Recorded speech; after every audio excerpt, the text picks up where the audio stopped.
नमस्कार दोस्तों, मैं हूं गौरव और आप देख रहे हैं मार्केट रिपोर्ट। आइए बात करते हैं गोल्ड एमसीएक्स की।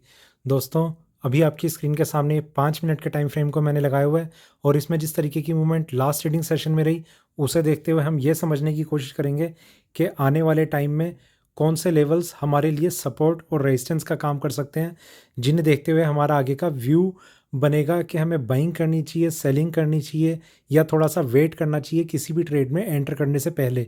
तो आइए शुरू करते हैं 5 मिनट के टाइम फ्रेम पे गोल्ड एमसीएक्स का चार्ट। दोस्तों, कल और उससे पहले के ट्रेडिंग सेशन का इसमें पूरा एक व्यू आ रहा है। तो यहाँ पर हम सबसे पहले थर्सडे के सेशन से स्टार्ट करते हैं। यहाँ पर थोड़ी सी हमें स्ट्रेंथ देखने को मिली थी। जो क्लोजिंग थी इसकी, वो अपने डे के ऑलमोस्ट हाई से थोड़ा सा नीचे हुई थी और मार्केट ने पूरे दिन जो सेलिंग थी, मतलब जो गैप डाउन ओपनिंग हुई थी, उसे मार्केट ने रिकवर करने की कोशिश करी थी। और मार्केट अगले दिन ओपन हुआ, ये वाला हाई ब्रेक करा इसने और ऊपर के लेवल्स हमें दिखाए, पर वहाँ पर बहुत ज़्यादा देर ये सस्टेन नहीं कर पाया और धीरे धीरे इवनिंग सेशन स्टार्ट होने से पहले इसमें ऊपर के प्राइसेस को इसने होल्ड करके रखा। यहाँ पर मैंने आपको एक प्राइस बताया था कि या तो आप इन बिटवीन कहीं भी आप सेलिंग कर सकते हैं 49,380 का स्टॉप लॉस लेके, या फिर थोड़ा सा सेफ ट्रेडिंग में रहने के लिए 49,040 के ब्रेक करने के, मतलब ब्रेक करते ही आप सेलिंग में एंटर कर सकते हैं। तो 49,040 इसने यहाँ पर ब्रेक करा और उसके बाद मार्केट में खैर सेलिंग ही बनी रही थी और काफ़ी नीचे के लेवल्स हमें देखने को मिले थे। जो लास्ट ट्रेडिंग प्राइस रहा इसका वो रहा 48,702। इसने एक लो लगाया था 48,531 का था मेरे ख्याल से। हमारा एक टारगेट प्राइस चल रहा था 48,500 का, तो वो ऑलमोस्ट अचीव हो गया। और अभी हम आगे का व्यू देख रहे हैं कि कैसा रहेगा कैसा नहीं रहेगा। देखिए, गोल्ड में सबसे इम्पॉर्टेंट फैक्टर जो अभी आने वाले टाइम में बना रहने वाला है वो है यूएसडी आईएनआर। यूएसडी आईएनआर में अगर कोई भी गिरावट अभी हम और फर्दर देखते हैं तो आप ये देखेंगे कि उसमें भी एक बहुत मेजर ब्रेकडाउन लेवल के पास यूएसडी आईएनआर ट्रेड कर रहा है। तो उसमें अगर वो ब्रेकडाउन आता है तो गोल्ड के प्राइसेस में आप एक ज़बरदस्त सेलिंग देख सकते हैं आने वाले टाइम में। अगर उसे वहाँ पर सपोर्ट मिल गया तो ही यहाँ पर इस गिरावट को कुछ सपोर्ट मिलने के आसार रह सकते हैं, अदरवाइज सेलिंग जो है वो और ज़्यादा स्ट्रॉन्ग होने वाली है। ठीक है, तो बाइंग के लिए कौन कौन से लेवल्स रहेंगे उन पर भी हम बात करेंगे, पर जब तक ट्रेंड नीचे की तरफ हमें इंडिकेशन दे रहा है, इंडिकेट कर रहा है कि ट्रेंड जो है वो नीचे की तरफ बना हुआ है, तब तक कोई भी लॉन्ग पोजीशन को होल्ड करना वो हमारे लिए बहुत ज़्यादा गलत रहेगा।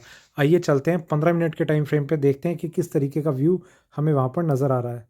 15 मिनट के टाइम फ्रेम पे अगर हम देखें तो यहाँ पर कोई आपको देखिए, मार्केट में selling buying selling buying selling buying selling buying और फिर सेलिंग।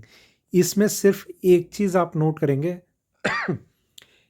कि जो भी ये जिगजैग पैटर्न था, ये देखिए, ये जितने टाइम फ्रेम का ये दिखा रहा है 11 तारीख से लेकर 18 तक का, मतलब 17 तक का ये दिखा रहा है। 18 मतलब स्टार्ट होगी, 15 का एक क्लोजिंग है। तो इस ट्रेडिंग पीरियड के बीच में कोई बहुत एक डायरेक्शन नहीं रही है, मेजर डायरेक्शन को इसने फॉलो नहीं किया। जो पीछे से जो सेलिंग आ रही थी उसी को इसने अभी तक कंटिन्यू रखा है। आगे का क्या व्यू है वो अभी हम देखेंगे, पर यहाँ पर आप सिर्फ एक चीज़ नोट करेंगे कि कि मार्केट ने जो क्लोजिंग दी है वो अपने लोएस्ट पॉइंट पे दिया है। मतलब जो वीकली क्लोजिंग हुई है वो वीकली लो के आसपास हुई है। 531 का मतलब वहाँ से करीब 150-200 पॉइंट ऊपर मार्केट ने रिकवरी दिखा के, ये रिकवरी दिखा के यहाँ पर मार्केट ने अपनी क्लोजिंग सेटल करी है। तो ऑलमोस्ट अब जो वीकली रेंज रही है इसकी, उसमें इसने लोअर एंड को टच किया है, प्रेफर करा है वहाँ पर क्लोज करना। तो ये एक इम्पॉर्टेंट साइन है जो सेलिंग को और अभी तक इंडिकेट कर रहा है। 1 घंटे के टाइम फ्रेम पे अगर हम देखें तो यहाँ पर मार्केट में इस तरीके का एक साइडवेज पैटर्न था। ऊपर गया मार्केट, एनुअल ओपनिंग इसने दिखाई, और उसके बाद ये जिगजैग पैटर्न, ये वो पैटर्न है जिसकी मैं बात कर रहा हूँ। ये अपर बैंड, ये लोअर बैंड, और इस लोअर बैंड को ब्रेक करके मार्केट ने यहाँ पर अपनी क्लोजिंग दिखाई है। ये बहुत स्ट्रॉन्ग साइन है कि मार्केट में एक सेलिंग प्रेशर जो है वो इस तरीके से बना हुआ है। देखिए, सबसे पहली चीज़ मैं आपको यहाँ पर ये बता रहा हूँ कि इस बैंड को इसने नीचे में ब्रेक करके और अपनी क्लोजिंग वहाँ सेटल करी है। बहुत इंपॉर्टेंट साइन है जिसे आप अगर इग्नोर करेंगे तो गलती करेंगे। ठीक है, ये नीचे क्लोज हुआ है। और थोड़ा सा आगे चलते हैं 4 घंटे के टाइम फ्रेम पे। दोस्तों, यहाँ पर अगर हम देखें तो मार्केट में थोड़ी सी हमें रिकवरी नज़र आई थी, एक शार्प सेलिंग, डाउनफॉल, और उसके बाद यहाँ पर मार्केट में फिर से रिकवरी, पर इस लेवल को ये ब्रेक नहीं कर पाया और मार्केट यहाँ से फिर से सेलिंग दिखाने लग गया। और अभी हम देख रहे हैं कि यहाँ से लेकर यहाँ तक एक स्ट्रेट सेलिंग अभी आ रही है। ये जो था ये थोड़ा पार्ट मार्केट में कंसोलिडेशन का था। कंसोलिडेशन के बाद इसने नीचे में फिर से एक और ब्रेकडाउन के इंडिकेशन दिए हैं, जिसमें इस लो को भी मार्केट ने ब्रेक कर दिया है। और आने वाले टाइम में इसलिए हम एक्सपेक्ट कर रहे हैं कि और थोड़ा सा नीचे के लेवल्स हमें देखने को मिल सकते हैं। पर ये प्राइस हमारे लिए क्यों इंपॉर्टेंट होने वाला है, उसके लिए अभी हम जिन लेवल्स की बात करेंगे वो बहुत इंपॉर्टेंट रहने वाले हैं आपके लिए। थोड़ा सा और आगे चलते हैं डेली चार्ट्स पे। डेली चार्ट्स पे अगर हम देखें, पैंडेमिक में गिरावट आई थी, उसके बाद मार्केट में एक बाइंग आने की शुरुआत हुई। 56,000 के आसपास के लेवल को इसने टच किया, वहाँ से मार्केट में इस तरीके का एक ट्रेंड बना। और अभी करंटली हम देख रहे हैं कि मार्केट में इस अप ट्रेंड के बाद, मतलब ये जो भी स्ट्रेंथ बनी थी, इसके बाद मार्केट ने फिर से इस स्ट्रेंथ को लूज़ करना शुरू कर दिया और करंट प्राइस जो है वह 48,702 में। आपको यहाँ पर जो इम्पोर्टेंट चीज़ जो मैं बताना चाह रहा हूँ, यहाँ बिल्कुल इस लेवल पे एक इंडिकेशन आए थे कि बहुत बड़े टाइम फ्रेम पे गोल्ड में सेलिंग, शॉर्ट सेलिंग के इंडिकेशन आ चुके हैं। देखिए, अब किस तरीके से मार्केट में जो मूवमेंट्स हैं वो रही हैं। यहाँ पर गोल्ड में साइन आया कि बहुत स्ट्रॉन्ग सेलिंग बड़े टाइम फ्रेम में मतलब weekly to monthly time frame की मैं बात कर रहा हूँ कि इतने बड़े टाइम फ्रेम में कि कम से कम 4, 5, 6 महीने का एक व्यू है कि आने वाले इतने टाइम में मार्केट में एक सेलिंग जो है वो कंटिन्यू रहने वाली है। यहाँ वो इंडिकेशन आए थे, पर हुआ क्या, मार्केट ने यहाँ से एक ऊपर की तरफ एक टर्न दिखाया। वो ऊपर की तरफ टर्न क्यों दिखाया? क्योंकि सिल्वर ने उस लेवल को ब्रेक नहीं किया, टच नहीं किया, और उसके ऊपर से ही एक स्ट्रॉन्ग सपोर्ट लेके सिल्वर ने एक अच्छी खासी एक जंप दिखाने की कोशिश करी, जिसमें सिल्वर ने वापस 71,000 का एक प्राइस लेवल टच किया और फिर वहाँ पर प्राइस से थोड़ा होल्ड करने की कोशिश करी। गोल्ड में हमने देखा कि इस प्राइस को मार्केट ब्रेक नहीं कर पाया। सिल्वर में जो प्राइस लेवल यहाँ टच हुए थे वो ब्रेक हुए, उसके ऊपर भी सिल्वर गई, पर यहाँ पर फिर हमने देखा कि गोल्ड में वापस करेक्शन वहीं पर आ गई है। अब लेवल कौन सा है? देखिए, पहली चीज़ के इंडिकेशन यहाँ पर आ गए थे और अब वापस मार्केट यहाँ पर है। अब एक लेवल है 48,400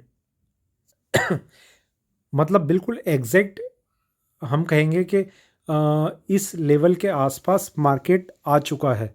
और कोई भी क्लोजिंग 48,400 के नीचे अगर मार्केट करता है तो हम फर्दर सेलिंग देख सकते हैं, जिसमें इस लेवल का ब्रेक होना काफ़ी ज़्यादा श्योर हो जाएगा और 46,500 तक के लेवल हम चार्ट्स पे एक्सपेक्ट करेंगे, जो टच होते हुए हमें नज़र आ सकते हैं।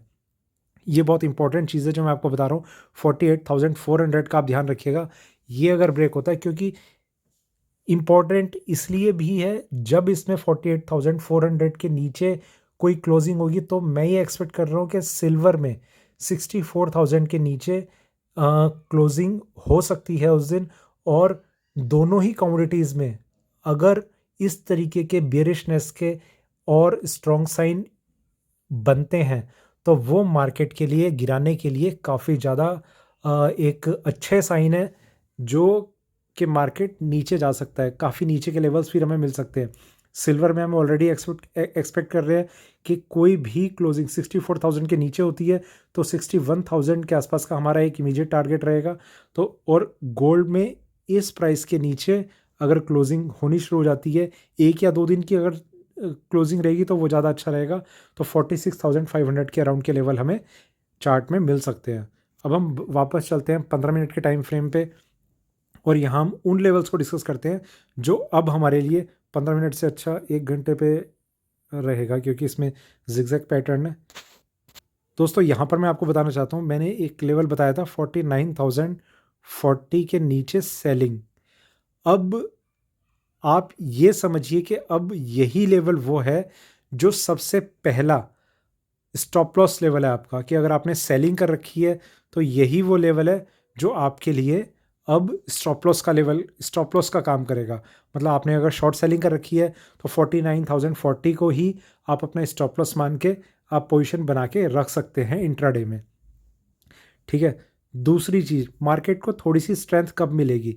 वो स्ट्रेंथ तभी मिलेगी जो लेवल मैंने आपको लास्ट वीडियो में भी कहा था, 49,380। इस प्राइस के ऊपर जब तक मार्केट नहीं आता तब तक गोल्ड में हमें कोई बहुत स्ट्रॉन्ग स्ट्रेंथ नहीं दिखाई देती।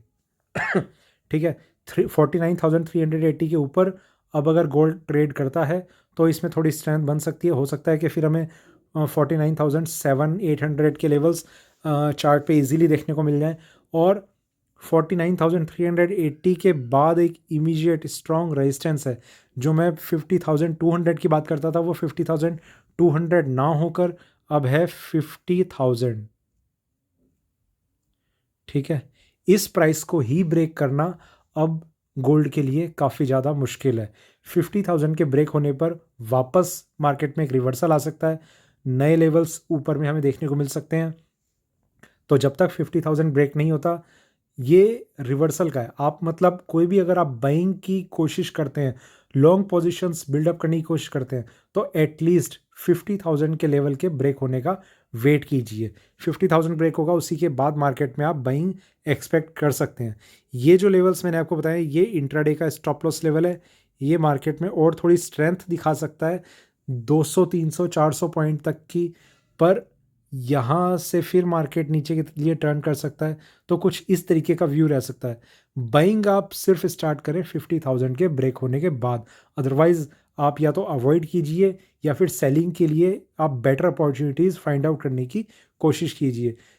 नीचे में एक प्राइस लेवल को अभी हम टेस्ट कर रहे हैं 48,400। फिलहाल जिनकी सेलिंग की पोजीशन है उन्हें भी घबराने की कोई ज़रूरत नहीं है, क्योंकि मंडे को भी या तो मार्केट थोड़ा साइडवेज ट्रेंड ले सकता है या फिर मार्केट में इस सेलिंग को कंटिन्यू रख सकता है। साइडवेज ट्रेंड के भी एक्सपेक्टेशन है, क्योंकि सेलिंग आई है अभी, तो मार्केट हो सकता है 300 या 400 पॉइंट की एक रेंज में ट्रेड करता रहे और अपनी जो क्लोजिंग सेटल कर दे वो 48,700 या 600 के बीच में ही कहीं पर सेटल कर सकता है। तो एक इस तरीके का व्यू बन रहा है। 48,400 के नीचे कोई भी क्लोजिंग अगर होती है, और अगर 1-2 दिन या 3 दिन के आसपास कंटिन्यूस मार्केट इसके नीचे क्लोज होता रहता है, तो बहुत जल्दी हम काफ़ी नीचे के लेवल्स एक्सपेक्ट कर सकते हैं। तो ये था मेरा गोल्ड MCX पे अभी का वीडियो अच्छा लगे तो लाइक करें, शेयर करें, बने रहें मेरे साथ, देखते रहिए मार्केट रिपोर्ट। धन्यवाद।